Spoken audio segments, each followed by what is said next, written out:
Hi, my name is Angela. I'm an MSW intern here. What's your name?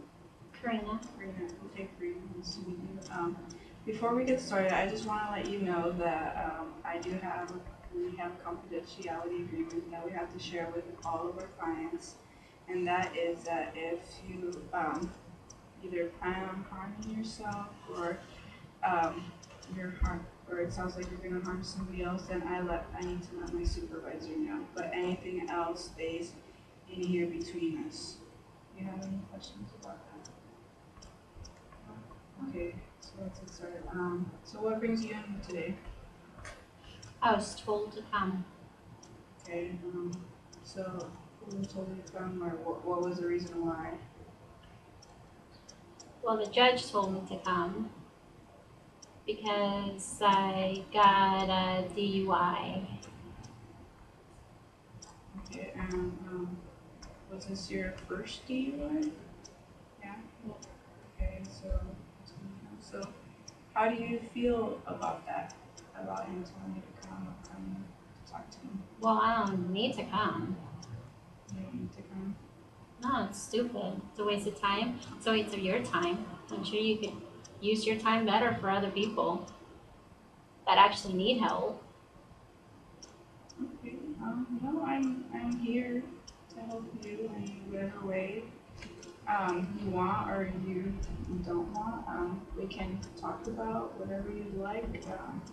So how do you feel about getting a DUI if you're comfortable talking about that? What do you mean? No one likes getting a DUI. Like, it's like, oh, I'm gonna wake up today and I'm gonna get a DUI. Like, That that's a valid argument. Well, if you don't mind me asking, can I ask like what happened that led up to that? I I guess I must have drank a little too much. I don't know. I thought I was fine. I don't know. I don't know why he stopped me. I was fine. I was driving just fine. He's like, you're driving too slow when you're swerving. And it's like, ah, nah. Okay, well, It's not like I'm gonna go and talk to the cop and call him a liar, because that's how I'd end up in jail. well, you you don't agree with him that he were driving like that, but you agree that he's not a liar as well. No, he's a liar. I wasn't swerving. I wasn't going that slow. I'm good. I don't have to be here. I'm just coming here because, well, some people are just jerks. It's because I'm Mexican. Okay, so how did you come to that conclusion that it's because you're Mexican? But people are jerks. And he was white. Mexicans are always targeted. Like we're like the new Jews. Okay, so I want to hear you saying you think you got a DUI because you're Mexican, and the police officer was a liar, but Yep. you're okay. So it seems like you feel strong about that. Oh yeah. Um, so would you like to talk more about that? About you being Mexican, or about the DUI possibly, or I don't know, maybe what led to your drinking that day? I was with my friends. Okay. And when we get together, we drink. They didn't get pulled over. Only I did, out of all of us. And that's why I think that it was because I'm Mexican. Okay. And do your friends also all drive home themselves, or Mexican? They drove home. None of them got pulled over. So how does that make you feel? I still like them, but it's still not fair. And are they also like my skin or from different No, races. they're all white. So you feel really like targeted Mm-hmm. because of this. Yeah. Okay.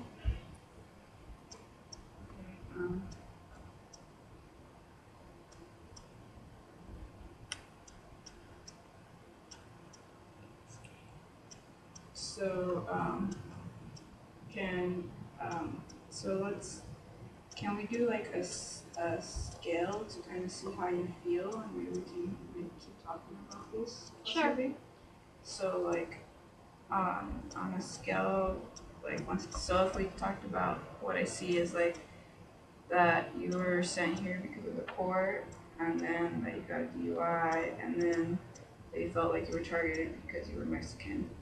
So of those three, which would you like to work on, or should we like scale how you feel about each of those? I think part of the reason why I feel like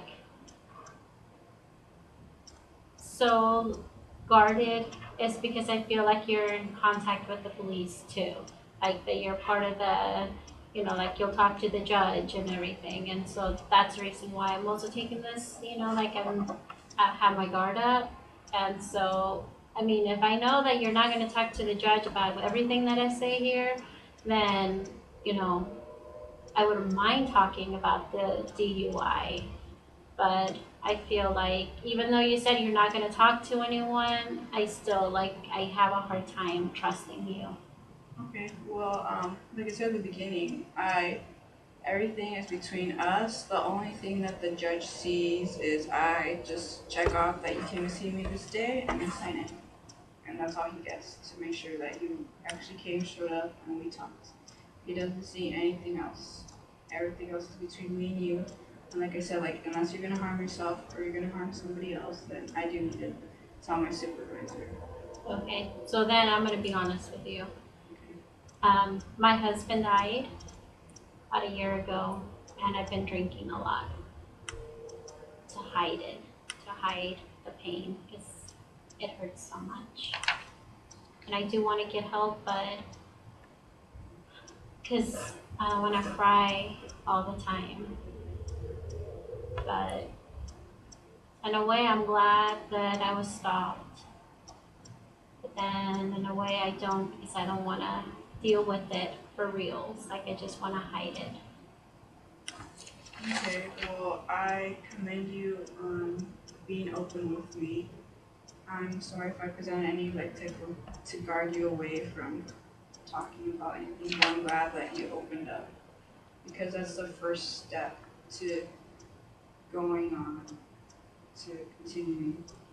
And so I really want to thank you for opening with me. That is very like it takes a lot to tell somebody, especially a stranger. And like you told me straight out, like you didn't trust me because you thought I was gonna tell the judge. So you start like a drinking problem started. I don't have a problem, I just hide it. Fine with it. A lot of people feel like that too. Okay, yeah, that's true that a lot of people do. But so how do you feel like now after it's been a year? So your husband passed away. How does that make you feel? Like, how do you feel now a year later? I still feel really lonely. I go home, no one's there. I don't want to go home, so I go to the bar with my friends and escape there. That's like the only time that I laugh. All the other times I want to cry. Okay. Have you shared this with anybody else? Oh no. No? Everybody always comes to me for support and stuff, and I can't. No. Okay. So, about when did the drinking start? Well, I was really strong at first, and then I don't know. And then I kept on getting invited to places, and then I'd have alcohol, and before I knew it, I just kept on drinking and drinking more and more. Okay, so like you said, you were strong at first. What did that look like? Um, What were you doing then? I don't remember. It was so long ago.